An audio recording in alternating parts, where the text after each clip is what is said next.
Welcome to the Life After Sugar podcast, the podcast that's not just about sugar, but about your relationship with it and also with food and especially with yourself.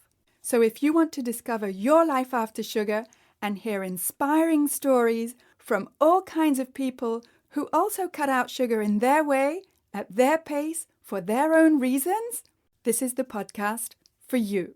Because when you take away the sugar, you can finally discover the real sweetness in your life.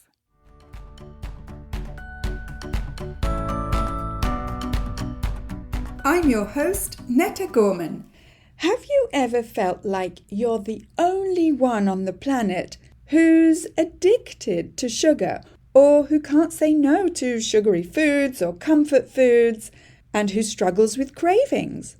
Well, this week's episode with my guest Danielle will show you that first, you're definitely not alone, and second, she gets it. We get it. Because we've been there, and Danielle has overcome a lot of challenges with sugar and processed foods, and not only has she overcome them, but she's come out the other side and is now living with this wonderful feeling of freedom. And that's what we talk about in this week's episode. We'll get to that in just a minute. But first, I just wanted to tell you that if you're looking for some free resources about how to get rid of cravings, then I have plenty for you. First, download my 5 tips to get rid of cravings. And those 5 tips may not be what you think they are. So go to aftersugarclub.com and download your 5 tips today. And come check out the Life After Sugar Facebook page and subscribe to the Life After Sugar YouTube channel, as well as my Instagram account at My Life After Sugar, which is where you'll get all kinds of inspiration so that you can see that it's perfectly possible to live a happy and active life, even if you don't eat sugar. You can also check out my TikTok account at Netta_lifeaftersugar. All right, so here's my chat with Danielle. All right, so today I'm talking with Danielle Dame. And Danielle, can you tell us a bit about your background, how you grew up with food and sugar? Yeah. Well, first of all, thank you so much for having me on the show, Netta. I'm so excited. I just had you on my show, and it's exciting to be here and share a little bit about my story, because I know, as many of your listeners know, how important it is to really hear success stories or hear from other women, right, as we navigate this. So, probably like many of your listeners, my journey with sugar started in childhood. And the more I actually learn about sugar, the more I learn that our propensity and drive to eat sugar often even starts in vitro. So my mom was a sugar addict as long as I can remember. And I know when I was in her womb, she was pounding sugar. And I'm often curious of how that contributed to my addictive patterns and drive towards sugar. So needless to say, sugar was a massive part of my upbringing. I remember having sugar every day. I remember using, we always had ice cream after dinner. We always, sugar was always a treat. If I did good at soccer, we would again go out for ice cream, or I would get treats. It was everywhere. We even had this trunk in our house that had we made little goodie bags for ourselves. And whenever we were good, or my brother and I, we would be able to go into this trunk and have a goodie bag. So there was a lot of rewarding with sugar. It was really normalized, as in many households, because we didn't know how toxic it was back then. And, I don't blame my mom or anything. We just didn't know. So it was definitely prevalent, combining that with my younger self being an extremely picky eater. And, the first, decade of my life, I remember eating nothing but white pasta and cheese and rice cakes and rice and just everything carbs. Everything that we now know is actually sugar. So that picky eating piece of me, I didn't really want meat when I was younger, and these sorts of things, no doubt really put me off on a blood sugar roller coaster at a very young age. And, it just sort of continued from there until I woke up to what was really going on and decided to really reclaim control of my health and my future. Yeah. Wow. Did you grow up in the US or in Canada? In Canada. Yeah. Yeah. Canadian through and through. Yeah. We're on opposite sides of Canada, if I remember right. Yeah. Yeah. I'm on the Vancouver Island. Okay. Yeah. Beautiful. Yeah. Yeah. And so basically for North America, and I would say even like Western Europe, your upbringing and the use of sugar, as it were, in your family was just normal. 100%. Mm. Yeah. Very normal. And would you say that the normal side of it was exaggerated enough to make you into a sugar addict, or that whatever quantity of sugar in your childhood, you would have been a sugar addict anyway? Yeah, that's such an interesting question. I've never had anyone ask me that. And just sitting, quickly reflecting on that, I know now that I've done a lot of deep dive inner work, around, I mean, that's my specialty in working with women in uncovering the really root causes of sugar addiction. I know that it's not just the amount of sugar. I know that it was the coping and addictive mechanisms that have been handed down through my family line, the lack of emotional, understanding, emotional education. My mom was someone who never felt emotions, and she used food to numb and escape. And I got that pattern from her. So there's a lot of factors that definitely contributed to it. I'm sure 100%, there's the physical piece, that the overdosing of sugar that I was doing, especially on such a little body and a little brain, no doubt really contributed to my sweet tooth, right? That's what I called it back in the day, and my desire for that, combined with how normal it is in our society, right? We constantly get pushed. This is what everybody eats. This is what everybody does. It's normal to have 3 pieces of cake, right? It's normal to eat ice cream at the end of every day. And just that societal norm just kept me going to a way that, like, I never thought there was a problem, right? I just thought I was eating normal. I was eating what everyone else around me ate. So a lot of factors there, definitely a lot of factors, and a lot of, other pieces that I didn't speak to, even my early childhood traumas and things that really contributed to my addictive patterning that is actually going on in my brain. Yeah, yeah. I mean, I don't want to start, a whole nature nurture debate thing, but, it's like some of us, I mean, I didn't eat that much sugar, I felt, when I was growing up, and I was sort of proud of my sweet tooth. It was part of my identity, and until I realized just kind of how toxic it was or abusive it was. But I mean, yeah, as you say, we think it's normal. And, I make the distinction between common and normal. It's very common to eat all that sugar. I'm not sure whether it's actually that normal.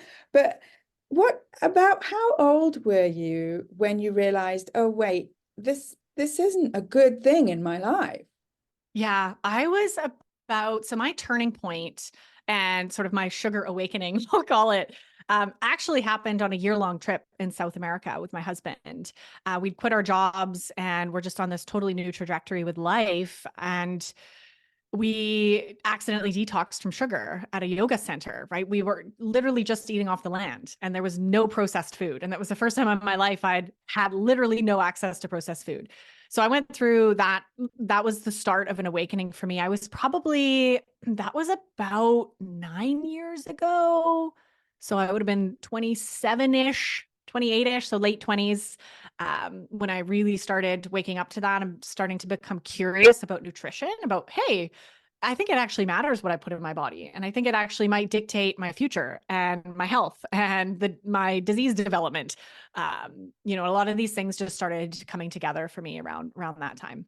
Yeah, that is pretty young compared to some of us and so a lot of my listeners. Yeah, But I'm grateful. So grateful. yeah, I mean, yeah, grateful, lucky, and all the rest of it. All the more power to you, because you created that sort of that awareness, right? Or you listened to it at the very least. It didn't happen to me till my mid-40s, so more power to you. Yeah, and And I think that that's important that you just mentioned that, because it's never too late. I have a lot of my clients who you may hear my story and go, wow, she figured it out or started making those changes at 27 and I'm 60. Well, there's no hope for me. And that's not true. Like it is amazing how quickly the body can heal itself at any age. Yes, it might take a little longer if you're over 60, right? Or even over 50, but it still heals. Like our liver regenerates, our cells reproduce, like our body can reheal if we set it up in the right environment to do so. So please know it's never too late. You know, I just happen to be lucky to have found my purpose. And I don't think that's by accident that those things all aligned for me around that time so that I could actually step into supporting women in this powerful way for the rest of my life, hopefully. Yeah. And I have clients everywhere from 20 years old. My youngest client is around 20. And it's just amazing to see her at such a younger than me, right? Finally making these changes for herself. And I just know that's going to take her places. So anyway, there's no age cutoff here. You can be 70, you can be 80, you can be 90, you can make these changes. Agreed, totally. Yeah. And it's that kind of switch from, oh, wait a minute, I think I'm addicted to sugar, which, you know, most of us will not admit to for the longest time, right? So you were honest enough to admit to that or to recognize that. But that switch from realizing, hey, something is off with my relationship with sugar, to actually doing something about it and then going to help other people do something about it. So that's what I'm interested in your story. How did that happen, that switch?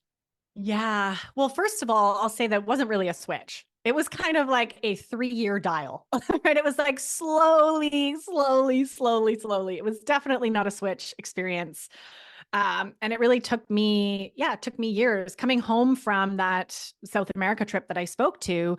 I felt called and inspired to dive into my nutritional coaching certification. So I started really getting into nutrition, getting into health coaching, nutrition coaching, starting to work with clients at that point, while I was at the same time going through my own cleaning up journey and healing journey with sugar. And when I look at that piece of really getting down and dirty with my addictive patterns, with my cravings, with getting sugar out of my diet, was a up and down roller coaster for almost 3 years. So I was doing good and then I would binge, right? I was doing good and then I would binge and then I would learn another layer of it. And as I stumbled along the way, I was working with clients not in the realm of sugar. I was helping them meal plan and helping build healthy habits, like doing sort of other things. And around that 3-year mark, where I was finally in this place where I had control of sugar, when I chose to eat sugar, which I still do occasionally choose to eat sugar, it's from a place of love and support for myself, not a place of guilt and shame or overindulging. I know my limits. And, you know, I finally got to this place that I felt free from the control of sugar. And that is when I had my sort of mental breakthrough of I need to help other women with this specifically. So I changed my whole business at that point and started actually specifically working with women to help guide them through what I'd been through over the last 3 years of my specific journey in a much shorter time with a lot less pain and less challenge, right? Because definitely it doesn't have to take you 3 years to get back in the driver's seat with food.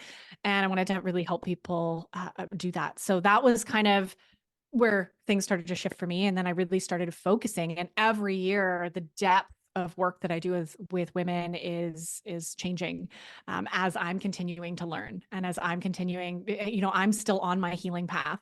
And as I learn new things, I bring that into the work with my clients. Most recently, breath work. I'm now a breathwork facilitator, and that's something new that I'm bringing in as a tool to share with my clients. So it's been an incredible journey. Amazing. It's amazing. We do very similar work, you know, in our own style, let's say. And yeah, I want to speak to what you were saying about breath work. You were telling me before we hit record about somatic therapy. Can you tell us a bit more about that? Because I don't think it's very well known. Yes. Oh, I could talk about this forever. So you might have to cut me off. Bye. Okay. So what I learned, so right when I started working with clients and women, helping them get off sugar, you know, it was all about detoxing from sugar. So I would help set my clients up with a 30-day meal plan, a 30-day detox plan, accountability.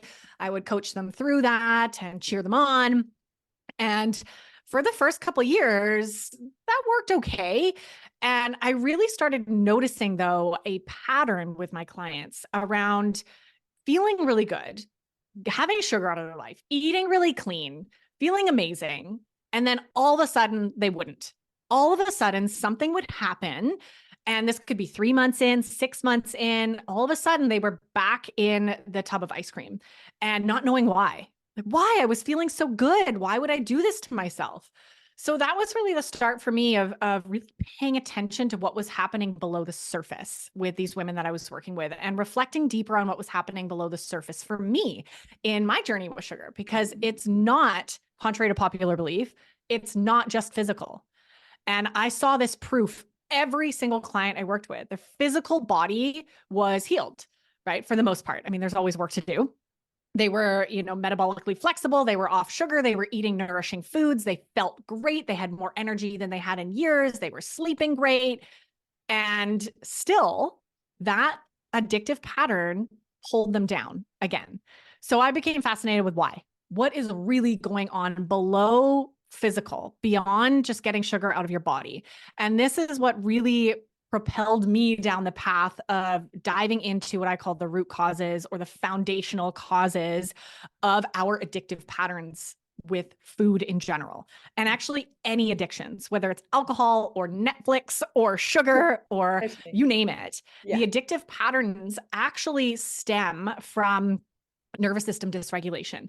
And what I mean by that as well is trauma.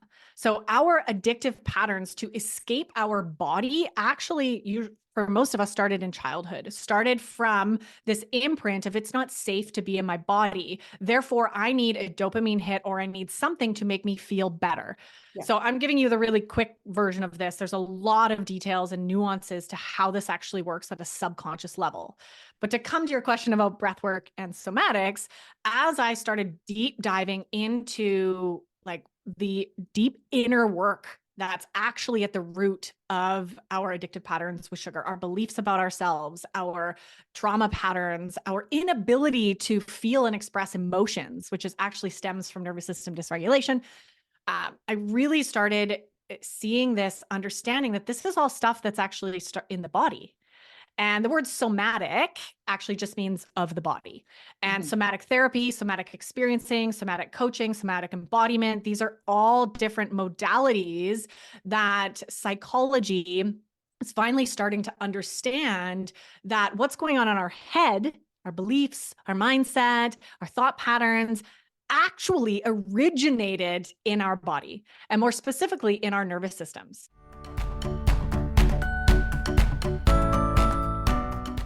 I want to take a quick break to say that if this is your first time here, then welcome and thank you for listening to this podcast. And whether you're new or a regular and you haven't yet rated or reviewed this podcast, could I ask you to scroll down and tap on the stars to rate this podcast, and also to write a short review to let me know how this podcast is helping you in your life after sugar. I love reading your reviews. And when you rate and review this podcast, not only does it encourage me to continue making new episodes, but it also helps to share this podcast and have more people see it, so that we can help more people feel better and lose weight with less sugar. So again, thank you for rating and reviewing this podcast and for spreading the word about sugar.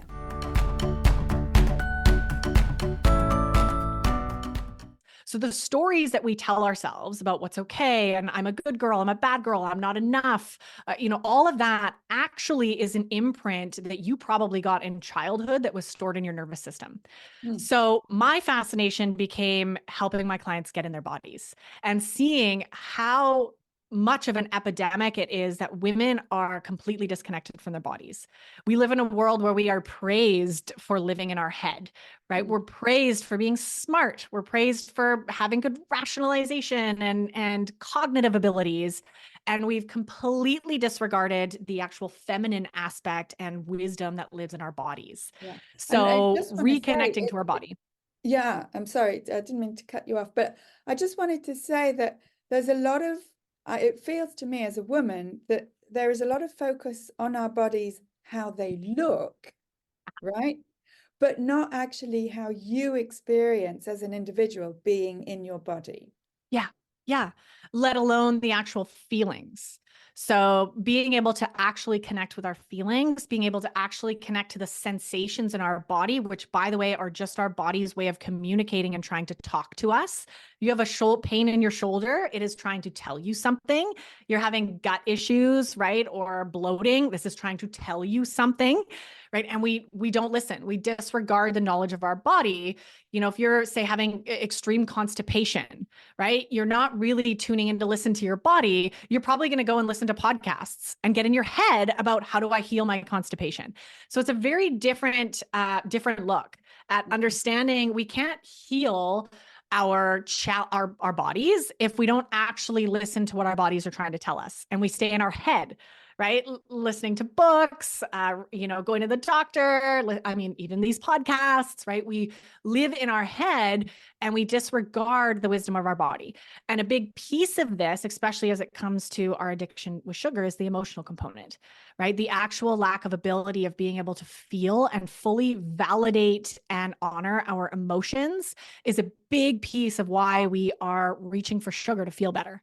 We don't know how to honor what's actually going on in our body, how to feel into what we need in any given moment, how to set healthy boundaries. What does a no feel like in our body? What does a yes feel like? These are things we were never taught and are a huge, huge piece in reclaiming our power, especially as women, reclaiming our voice, reclaiming our wisdom that is our emotions, and being able to really see those as gifts instead of annoyances, right? Or things that really are looked down upon in our society. So we need to rewire that and shift that if we want to stop, the binge eating and stop the pull towards sugar.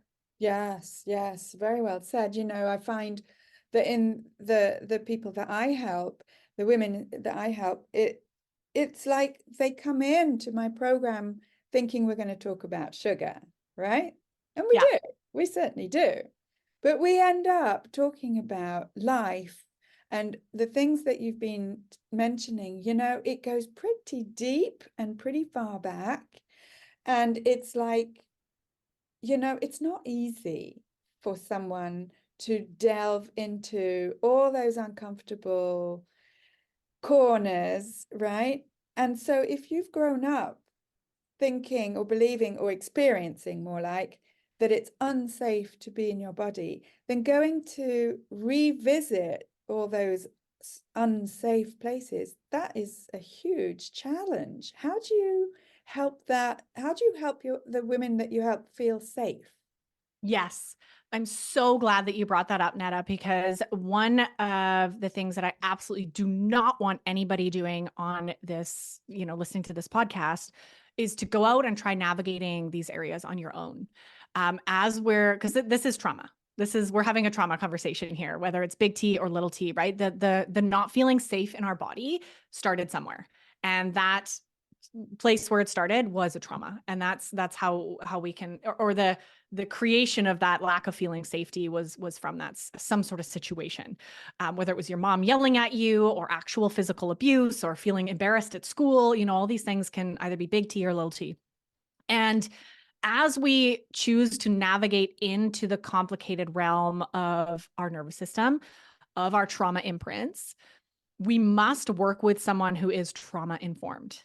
And this is where most people are not. And I'm absolutely going to be a student in this myself for a long time. This is new in my practice and in my training, as I'm still gaining my skills and understanding how to actually create safe space.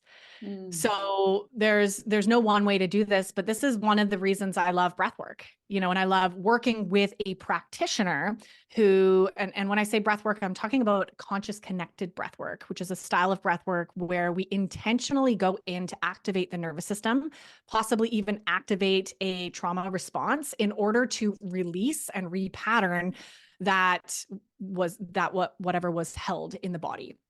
Letting the body express, letting emotions come out, letting things process, so we no longer hold it in our body. And then we come down into, at the end of a breathwork session, come back into a deep state of nervous system regulation that may be a new experience for you. So there's a whole piece as why I, love this practice as a tool, this modality as a tool, but you must work with someone who knows what they're doing and work with someone who actually understands trauma and can hold you in a safe space if really difficult things come up. Because one of the pitfalls that I see many people working with, even therapists, who do not understand somatics, right? Most therapists and counselors have been trained in cognitive behavioral therapy or mind therapy, right? They've been trained in the mind and not the body. So it's a very different trauma conversation we have when we mentally talk about a trauma, but when stuff comes up in the body about it, is that person actually able to hold you in that in a way that supports the healing of that trauma or makes it worse?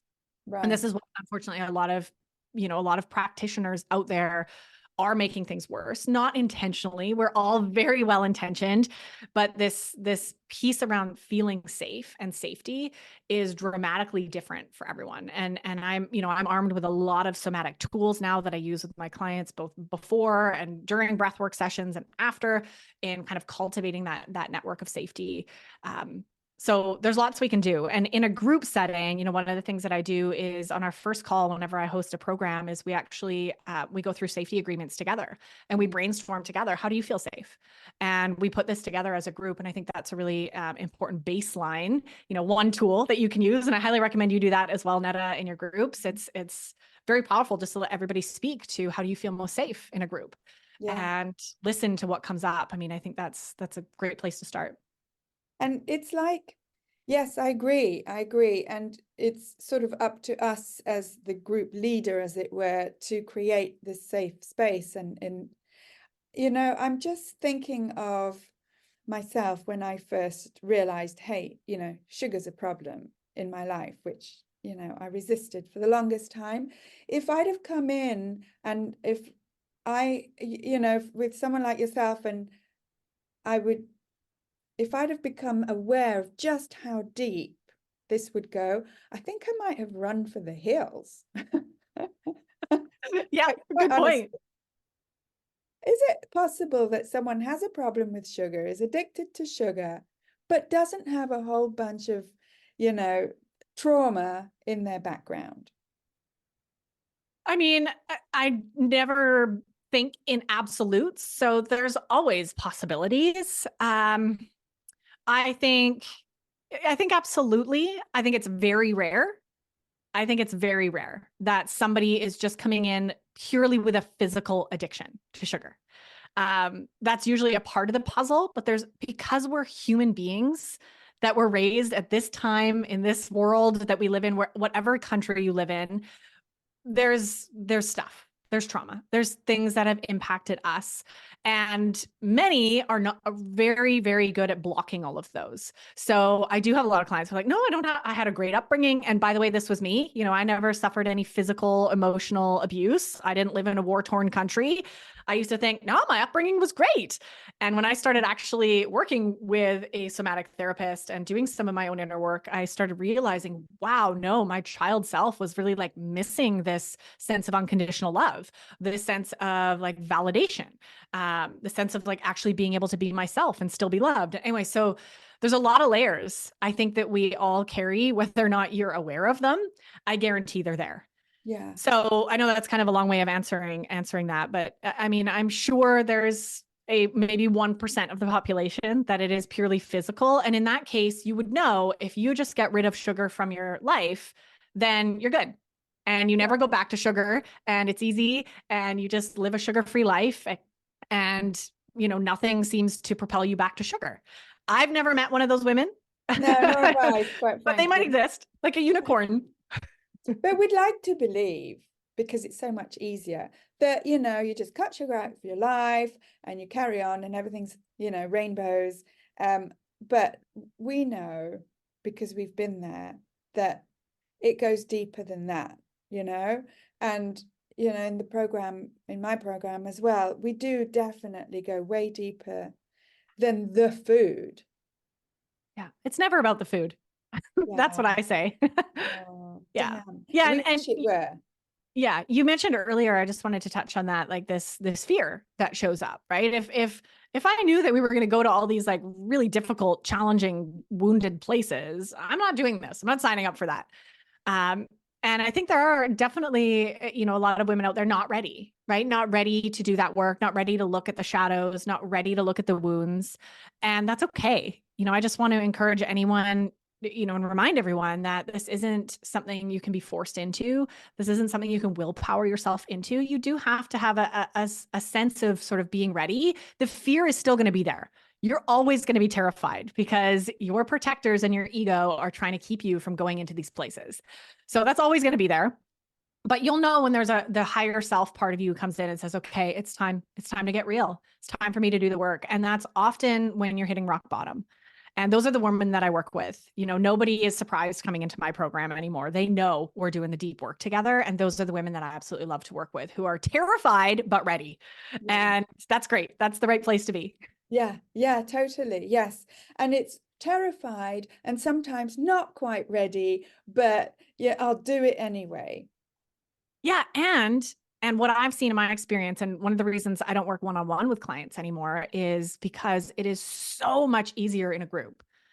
Easier meaning we get to really see that our pain is not our own. Yeah. And we're not alone. And that in itself creates a level of vulnerability, authenticity, and safety that we just don't get one-on-one, right? When we really feel like we belong, which is one of our core wounds, that we don't belong, right? That we feel different, that we feel like we can't really be ourselves, or no one will love us, or we'll be judged. And we've had these experiences as women and, groups of friends, or I know I did in high school, and it was horrible. So learning how to actually heal that in community, I think is, as women, we're meant to heal in community. Yeah. And that's how it's been done ever since the dawn of time. Women have always been like community minded, and we need to do this work together in community. Yes. And now we have the technology that allows for that, for, in my groups, women all over the world get together. It's amazing. Yeah. Yeah. It's pretty special. It's amazing work that you do. Again, you wouldn't think that out of eating cookies and chocolate and ice cream would come this kind of salvation. Yeah. It's amazing. And if anyone wants to get in touch with you, how can they do that? Absolutely. So you can come and check out my website. I have a few free resources there that will help you maybe dive a little deeper into this. So danielledame.com. Highly recommend coming and checking out my podcast. Is probably the best place to deep dive into a lot of what I spoke about today. Beyond Sugar Freedom is the name of the podcast. You can find it on Apple and Spotify and all the podcast places. Netta's been a guest on there. We're launching your episode soon. So excited. And then, of course, I'm on Facebook and Instagram, Danielle Dame, as well. You can come and check out my current offerings and things that I'm up to over there. Fantastic. Thank you. Thank you. It's very inspiring to know that you get it when we are struggling with cravings and with sugar addiction. It feels like no one gets us. And so thank you for getting it. I get it. I totally get it. Yeah, I get it too much sometimes. Yeah, thank you, Netta. I really appreciate that. And right back at you. I think, these conversations are so important. And I'm so grateful for your podcast and, the women that you help, I know are just so grateful. Thank you. Oh, wow. How inspiring is it to listen to Danielle? She gets what it is to feel like you're under the spell of sugar and sugary processed foods, and just how deep this can go. Whether or not for you it stems back to a childhood trauma or not, the relationship that most of us have with sugar, especially if you're listening to this podcast, goes way deeper than just a love for these types of foods. And believe me, it's really difficult to get to the heart of your relationship with sugar and to feel free from cravings on your own. Which is why I created the 90-day program, Freedom from Cravings Formula. It's a program that's specifically designed for women over 50 who want to get rid of cravings and live the long-term benefits of a sugar-free life sustainably. In the program, you'll get step-by-step guidance and customized support through the 5-step formula that I've developed to help you get control over cravings so that you can finally live your life with more energy and fit into your favorite clothes effortlessly and feel confident in your food choices so that you can ditch the shame and embarrassment that you feel every time your emotions make you slip or fall off the wagon, and so that you never feel like you're on some kind of a restrictive diet. If you're at the stage of your life where you're finally ready to look after yourself and be a role model for the next generation, let's chat. You can hop on a free clarity call with me at any time by going to aftersugarclub.com and clicking on the big green button, Schedule a Clarity Call. We'll have a quick 30-minute one-on-one chat to see if the Freedom from Cravings Formula 90-day program is a good fit for you. So go to aftersugarclub.com. Speak soon. That's it for this week. Keep in touch and see you soon for another episode.